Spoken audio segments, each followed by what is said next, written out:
할렐루야. 예수님 부활하셨습니다. 따라해보세요. 예수님 부활하셨습니다. 나도 부활합니다. 아멘. 감사합니다. 아주 한국에서 콩나물시루 버스를 타고 다닐 때 맨 뒤에 있다가 갑자기 운전사가 급브레이키를 딱 밟은 저 뒤에서 그냥 사람이 별로 없어요. 막 달려나와가지고 탁 서가지고 운전사가 저 부르셨어요. 그런데 그러니까 결면적게 뒤로 가기도 뭐하고 또 거기 계속 있자니 그러하고 한국 불렀을 때 그냥 계속 있으면 괜찮은데 아주 제가 상당히 오늘 고로웠습니다.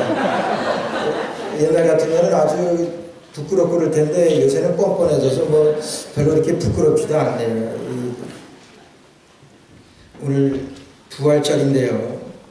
예수님의 부활하신 것은 우연한 사건이 아닙니다. 예수님이 부활하신 것은 구약 성경에서 예언이 되어졌고 예수님께서도 여러 번 말씀하셨습니다. 특별히 마가복음 8장 31절 말씀에 보니까 예수님께서 인자가 많은 고난을 받고 장로들과 대제사장들과 서기관들에게 버림받아 죽임을 당하고 사흘 만에 살아나리라. 예수님께서 이제 제자들 앞에 두고 예언하셨습니다. 대제사장과 서기관들에게 핍박을 받고 죽은 다음에 사흘 만에 다시 살아나리라고 하는 것을 예수님께서 말씀하셨어요. 그 말씀하신 대로 예수님은 살아나셨습니다. 오늘 우리가 이 세상에서 많은 종교가 있습니다. 세계 지금 65억, 70억 하면서 3천여 개의 종교로 다 이렇게 얘기를 합니다. 요즘 젊은 사람들이나 지식인들은 말하기를 그 3천여 개의 종교되는 그 모든 종교들을 서로 포용하고 서로 용납하고 서로 이해하고 뭐 그렇게 해야 된다고 그렇게들 말을 합니다. 그것이 종교다원주의라 그러는 거예요. 뭐 그렇게 하는 사람들이 유식해 보이고 또 그렇게 하는 사람들이 도량이 넓어 보이고 뭐 그럽니다. 그러나 우리가 확실히 알아야 될 것은 우리의 신앙이라고 하는 것은 여러분 우리를 구원하셨다고 하는 것은 우리를 죽음에서 구원하신 것입니다. 내가 죽어야 될 것을 우리 주님께서 사셨기 때문에 나도 다시 살 수 있다고 하는 것이 부활신앙이에요. 죽음으로 끝을 본 자를 우리가 우리의 구조로 섬길 수는 없습니다. 그래서 모든 종교의 그 종교 교주들의 무덤을 자랑합니다. 그러나 우리 기독교는 예수 믿는 사람들은 빈 무덤을 자랑합니다. 무덤은 아무것도 아닙니다. 무덤이 비어있는 것을 우리는 자랑합니다. 예수님은 그 무덤에서 다시 살아나셨기 때문에 오늘 우리가 그것을 우리가 찬양하고 그 부활을 믿는 것입니다. 그래서 예수님께서 십자가에 달려 돌아가시고 사흘 만에 부활하리라 말씀하신 대로 부활하셨습니다. 바울 사도는 그거를 증거하기를 예수께서 다시 살아나셔서 게바에게 보이시고 베드로에게 보이시고 12형제에게 보이시고 500의 형제에게 일시에 보이시고 만삭되어 나지 못한 나 같은 사람에게도 예수님께서 보이셨다. 부활하신 다음에 예수님께서 보이신 것을 말씀하세요. 그러면서 더 확실한 증거는 그 500여 명이 예수님의 부활을 본 사람들이 지금도 태반이나 살아있다, 반 이상이나 살아있다고 고린도전서 15장에서 말씀하십니다. 예수님이 살아나신 것을 본 사람들이 지금 한 200명 이상이나 살아있다고 하는 거예요. 그리고 이거보다 더 확실한 증거가 어디 있습니까? 예수님 다시 사셨습니다. 여러분 이것이 예수님의 부활이에요. 왜 부활이 중요합니까? 예수님이 부활하셨기 때문에 여러분 나도 부활합니다. 여러분도 부활합니다. 이것이 부활이에요. 우리가 예수님을 믿는다고 하는 것은 부활신앙을 믿는 거예요. 오늘 그래서 부활절을 맞이해가지고 부활절을 당해가지고 제가 세 가지로 간단하게 우리가 이 부활절에 우리의 이 부활신앙으로 회복되어져야 되는데 우리의 자세가 어때야 되겠느냐 하는 것으로 말씀을 드리려고 합니다. 첫째는 예수님의 부활을 철저히 믿는 것입니다. 예수님의 부활을 철저히 믿는 거예요. 그럼 미국 사람들의 욕 가운데 이런 욕이 있다 그럽니다. 당신은 어떻게 부활이 없는 사람같이 행동을 하느냐 이런 욕이 있다. 당신은 어떻게 부활이 없는 사람같이 말을 하느냐 어떻게 부활이 없는 사람과 같이 행동을 하느냐 아주 못되게 행동할 때 그렇게 말한다고 하는 거예요. 우리가 적어도 예수님이 부활하심을 믿고 내가 부활할 것을 내가 믿는다고 하면은 적어도 내가 그렇게 말하면 안 되지 않느냐 그 말 아니겠어요? 그게 미국 사람들의 욕 중에 하나라는 거예요. 예수님의 부활하신 것이 확실한데, 나도 부활할 것이 확실한데 너는 어떻게 부활이 없는 것과 같이 행동을 하느냐, 그 말입니다. 오늘 예수님 부활하신 거 확실합니다. 우리가 예수님의 부활을 철저히 믿는 것입니다. 근데 오늘 성경 말씀 보게 되면요, 여러분들에게 같이 공독하신 이 말씀 보게 되면은 예수님께서 사흘 만에 부활하시고 그 무덤에서 있었던 그 일을 아주 자세하게 소개하는 말씀입니다. 처음으로 예수님이 십자가 달려 돌아가시고 장사되고 큰 돌로 예수님의 시신을 막았습니다. 이제 사흘이 지난 다음에 예수님을 가장 사랑했던 그 여인들이 예수님의 무덤을 찾았습니다. 여러분, 무덤은 옛날이나 지금이나 동서고금을 막론하고 무덤에 간다고 하는 것은 썩 그리 기분 좋은 일 아닙니다. 그것도 새벽에 사람을 알아볼 수 없을 만큼 캄캄할 때 그 무덤에 간다고 하는 것은 무서운 얘기입니다. 그럼에도 불구하고 예수님을 사랑했던 오늘 여기에 마리아와 막달라 마리아와 야고보의 어머니 마리아와 또 살로메라, 이 여인들이 예수님의 무덤을 찾았습니다. 왜 찾았냐면 바로 엊그저께 예수님께서 십자가에 달려 돌아가실 때 정말 너무나 비참하게 예수님이 십자가에 달려 돌아가셨습니다. 그러니까 마지막으로 예의를 갖춰가지고 예수님의 그 시신에 향품을 바르는 그 장례 절차를 마지막으로 치러드리기 위하여 오늘 이 세 여인이 안식 후 첫날, 안식일에는 할 수가 없으니까 안식 후 첫날, 오늘 주일입니다. 주일날 예수님의 무덤에 찾아갔습니다. 그래서 찾아갔더니 안식 후 첫날 매우 일찍 해돋을 때 그 무덤으로 가며 서로 말하되 누가 우리를 위하여 무덤문에서 돌을 굴려줄까? 그 여인 셋이서 가면서 얘기합니다. 누가 그 무거운 돌을 우리를 위해서 굴려줄까? 돌을 굴려야지 그 안에 들어갈 수 있으니까 그렇게 말하는 거예요. 그렇게 말하면서 무덤에 갔는데 무덤의 돌이 벌써 굴러졌습니다. 깜짝 놀라서 무덤에 들어갔더니 흰 옷을 입은 한 청년이 우편에 앉는 것이 천사지.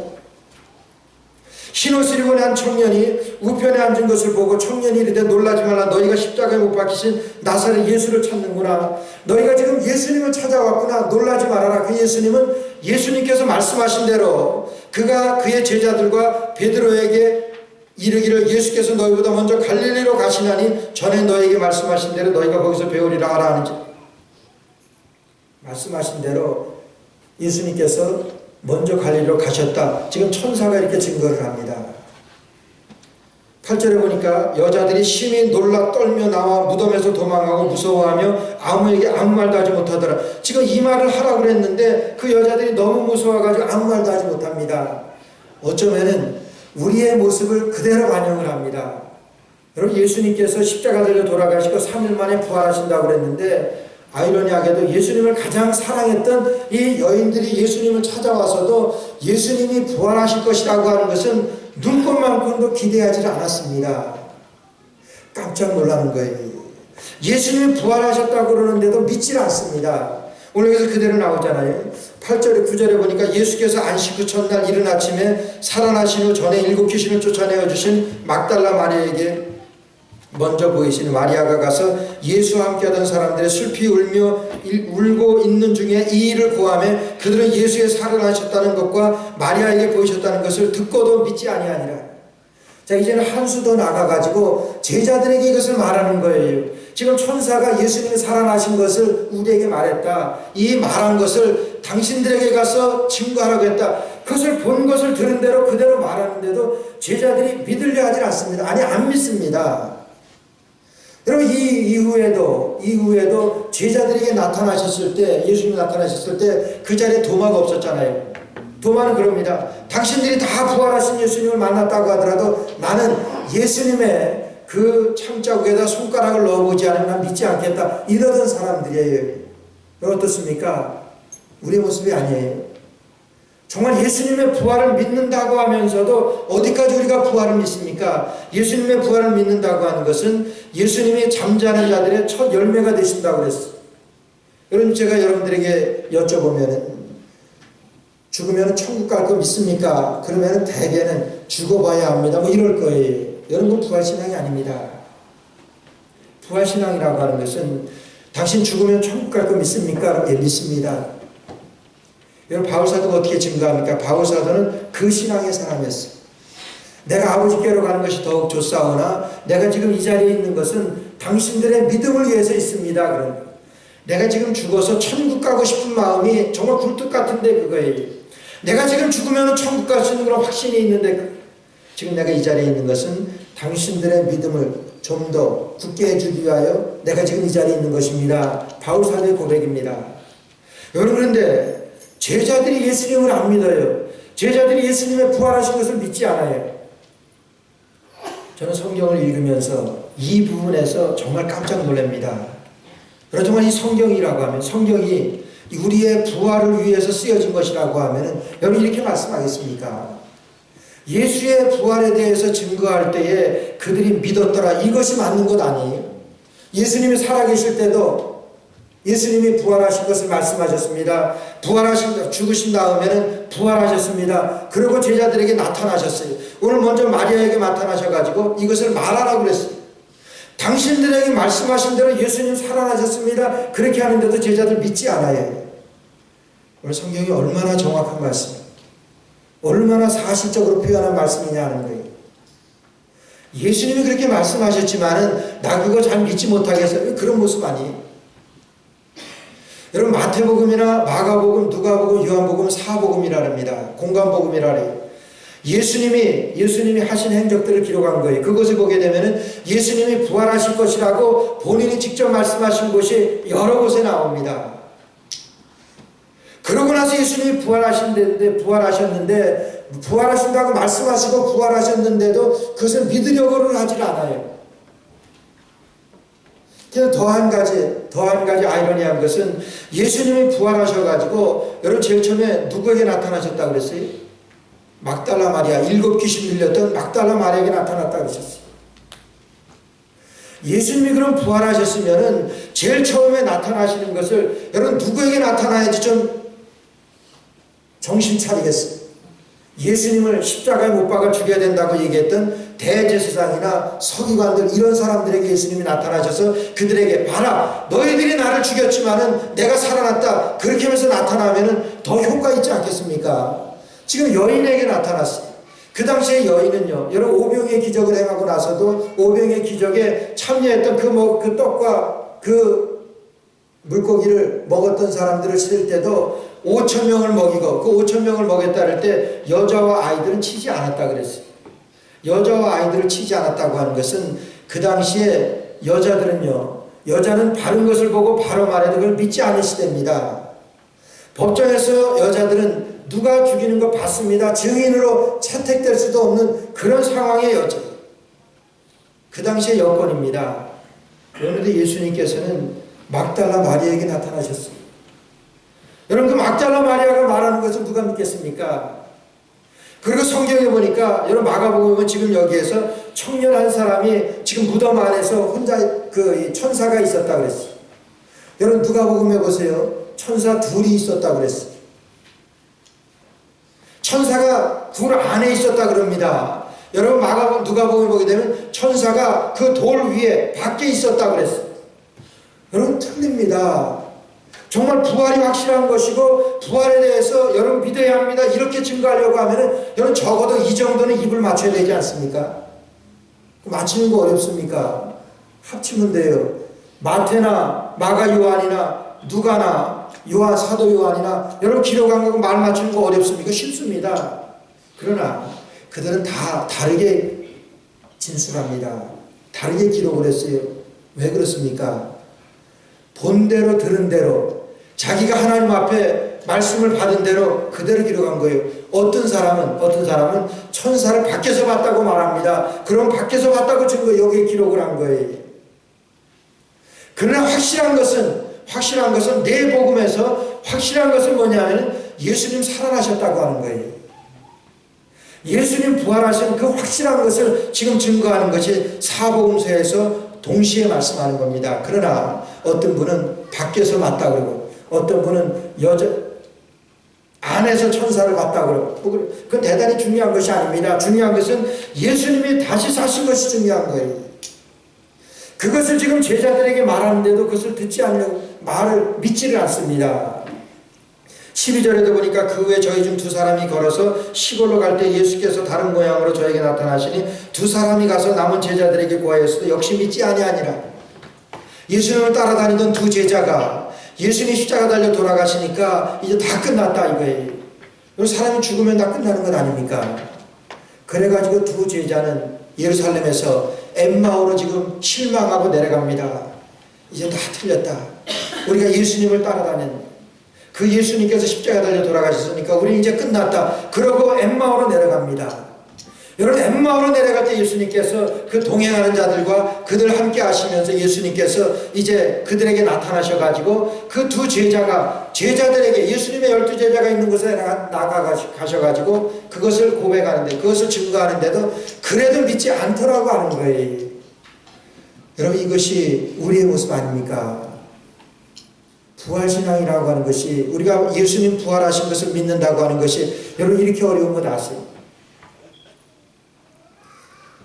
하버마스라고 하는 그 신학교 변증학자가 있습니다. 그 사람은 예수님의 부활에 대해서 많은 책도 썼고 예수님의 부활에 대해서 얼마나 전문가인지 몰라요. 많은 사람들하고 논쟁을 해도 예수님의 부활에 대해서는 확실하게 증거를 합니다. 예수님을 믿지 않는 반대론자 앤토니 프루라고 하는 그 사람도 역시 철학 박사예요. 그 사람하고 토론을 벌입니다. 예수님의 그 부활에 대해서 지금 얘기하는 거예요. 그것을 많은 사람들이 지금 지켜보는 가운데서 토론을 해요. 누가 더 그 확실하게 더 설득력 있고 논리적이고 학구적으로 증거하느냐, 그렇게 해가지고 5명의 저명한 대학 교수를 불러가지고 그것을 심판하겠어요. 판단하겠어요. 누가 더 학구적이고 논리적으로 설명을 하고 거기에 대해서 이해가 가게끔 얘기하느냐, 그렇게 해서 5명의 교수를 뽑아가지고 그것을 심판하겠습니다.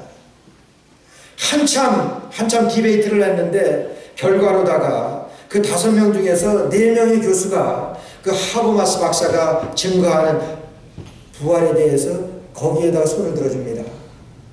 너무나 잘 설명하는 거예요. 그분은 전문가입니다.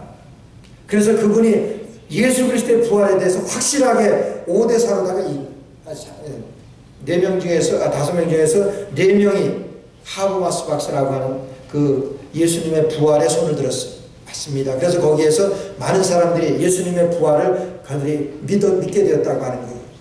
며칠 있다가 하버마스라고 하는 박사의 그 아내가 위암이 걸립니다. 위암이 걸려가지고 아주 중하게 됐어요. 어느 날 2층에서 투병하고 있는 아내, 신음하고 있는 그 아내, 그 신음소리를 들으면서 4명의 자녀를 두고 지금 아내가 지금 투병 중 거의 갈 때가 됐습니다. 왜 이것이 하나님 나에게 있어야 됩니까? 왜 내 아내입니까? 그렇게 고통스러워하며 아파하고 있을 때 그를 따르던 제자가 전화를 합니다. 박사님, 정말 예수 그리스도의 부활이 박사님 가정에 기쁨으로 다가올, 기쁨으로 맞이하게 되는 그런 영광을 누리시게 되었네요. 이런 전화를 받습니다. 한 명의 제자가 아니라 몇 명의 전화를 받는. 그때까지도 하버마스 박사는 왜 이 일이 나에게 있어야 합니까? 그렇게 하나님 앞에 원망처럼 그러다가 기도하다가 그 말을 들으니까 주님께서 늘 자기에게 말씀하시던 나는 내 아들을 죽이고 3일 만에 부활하게 한 것을 너희를 위한 것이다 하고 그렇게 말씀하시는 그 음성이 계속해서 있었지만은 하필 왜 납니까? 이렇게 반문하다가 제자들의 전화를 듣고 하버마스 박사가 거기에서부터 변화되게 됩니다. 변화되게 됩니다. 하나님 감사합니다. 이 부활의 영광이 아내를 하나님께서 먼저 데려가시고 머지않아 나도 가서 아내를 만나게 될 텐데 하나님 아버지 그리스도의 부활이 우리 아내에게도 찾아오게 되는 것에 대해서 또 나에게도 부활이라고 하는 것에 대해서 하나님 다시 한번 증명하게 하시니 하나님 감사합니다. 여러분, 부활신앙으로다가 그 어려움을 이겼다고 합니다. 이것이 부활신앙입니다. 예수님 부활하셨습니다. 부활하신 거 확실합니다. 지금 부활을 본 사람이 200명 이상이나 지금 살아있습니다. 여러분, 이거보다 더 확실한 증거가 어디 있어요? So what? 그것이 나하고 무슨 상관이냐? 여러분, 그것이 나의 부활이 되어야 되죠. 우리가 부활절을 맞이하면서 우리가 이런 예수님의 부활을 철저히 믿어야 합니다. 예수님이 부활의 첫 열매가 되셨다 그랬습니다. 첫 열매가 되셨다고 하는 것은 줄줄이 예수님을 믿는 자들이 다 부활할 수 있다고 하는 그런 확신과 그 소망을 주신 거예요. 지금 내가 죽어도 나는 부활할 수 있습니다. 이게 부활신앙이에요. 이번에 성지순례 가서 가장 저에게 그 감동적이었던 것은 시내산에 올라갔다가 내려오면서 그 모세의 그 흔적을 생각하면서 느꼈던 것도 아니고, 모세가 마지막 느보산 정상에서 멀리 바라다 보이는 그 가나안 땅을 바라보면서 얼마나 정말 그 대단합니까? 그 느보산을 내려오면서 느낀 것도 아니고, 갈멜산에서 엘리야 선지자가 850대 1로다가 그 거짓 선자들을 다 물리쳤던 그런 영광스러운 그런 갈멜산의 그 모습도 아니고, 예수님께서 갈릴리 호숫가에서 예수님 십자가 달려 돌아가신 다음에 모든 것을 다 버리고 이젠 다 끝났다고 그렇게 다 버리고 이제 나는 물고기 잡으러 고향으로 가야 되겠다 그러고 실망에 차서 돌아섰던 그 베드로, 예수님을 3번씩이나 부인하고 돌아섰던 그 베드로, 그가 예수님께서 그를 만나준 곳 디베랴 바닷가, 그래서 예수님께서 베드로에게 요한의 아들 시몬아, 우리 안내했던 우리 이 가이드가 거기서 시간을 좀 주더라고요. 한 30분 이상 주면서 거기에서 묵상하려는 거예요. 예수님께서 베드로에게 나타나셔가지고 모든 것에 다 실패하고 예수님을 배반하고 실패하고 물고기 잡으러 갔지만 아무것도 잡은 것이 없는 그런 허무한 그런 인생에 그가 놓여 있었던 그 상황에서 예수님께서 나타나셔가지고 요한의 아들 시몬아, 내가 나를 사랑하느냐, 그걸 3번 물으셨잖아요. 거기 그때 물으셨다고 하는 그런 바위 위에 교회를 세워놨습니다. 기념교회를 세워놨습니다. 많은 사람들이 거기서 기도하며 감동을 합니다. 나 같은 자에게도 예수님께서, 부활하신 예수님이 나타나셔서 나에게 물으시는 그 음성을 새로 듣고 거기 새롭게 사명을 받는 그 자리입니다. 요한 아들 시몬아, 내가 나를 사랑하느냐? 3번 물으시죠. 그 요한이 누굽니까? 그 시몬이 누굽니까? 예수님을 배반하고 예수님이 십자가 달려 돌아가실 때 같이 가지도 않고 그 자리에서 도망가고 그 자리에 물고기 잡으러 나는 고향으로 내려가야 되겠다. 그러고 언제 예수님을 따라다녔냐 싶게 다 포기하고 내려갔던 그 베드로예요. 그 자리에서 묵상하는 가운데 우리 주님의 음성을 듣습니다. 요한의 아들 시몬아, 거기 나의 이름을 넣어서 나에게 부르시는 그 주님의 음성. 거기서 베드로가 예수님을 다시 만나게 되는 거예요. 무슨 예수님입니까? 부활하신 예수님의, 이제까지 예수님을 따라다녔지만 부활하신 예수님을 다시 만나고 거기서부터 변화된 그 베드로입니다. 우리가 이 부활을 철저히 믿는 거예요. 두 번째는 우리가 예수님의 부활을 담대히 전하는 겁니다. 오늘 15절 말씀 보니까 또 가라사대 너희는 온 천하에 다니며 만민에게 복음을 전파하라고 말씀합니다. 너희는 온 천하에 다니며 만민에게 복음을 전파하라고 말씀하십니다. 여러분, 제자들이 예수님을 다 떠났습니다. 부활하신 예수님을 만나고 나니까 뭐 복음을 전하라고 말씀하시지 않았습니다. 그런데도 그들이 생명을 내걸고 예수 그리스도의 증인들이 됩니다. 부활하신 예수님을 만나니까 여러분 그들이 변화되더라고 하는 거예요. 너희는 온 천하에 다니며, 예수님께서 나에게 명령하시고 부탁하신 마지막 말씀이 온 천하에 다니며 복음을 전파하라고 말씀하셨어요. 제자들이 언제 바뀝니까? 부활하신 예수님을 만나고 나서. 난 예수님 믿지 못하겠습니다. 부활하신 거 믿지 못하겠습니다. 그럴 때 예수님께서 내 창자국에 손을 넣어봐라 말씀하시고 칼자국에 손을 넣어보라고 말씀하셨어요. 그러고 나서 나를 믿으라 말씀하시고 그제서야 도마가 예수님 믿습니다. 그러고 돌아서는 것 아니에요. 오늘 주님께서는 부활하셔서 내 옆구리에 창자국에 손을 넣어봐라 그렇게 지금 나에게 말씀하시지는 않습니다. 여러분, 그거보다 더 큰 영광으로 예수님이 승천하셔서 부활의 신앙으로 우리에게 다가오실 때 바울 사도가 예수님을 만나고 나서 예수님을 만나기 전에는 그가 예수님을 믿는 자들을 죽이러 쫓아다니던 바울 사도예요. 다메섹에서 예수님 만난 다음에는 주여 니시오니까 나는 내가 핍박하는 예수라 예수님 말씀하시잖아요.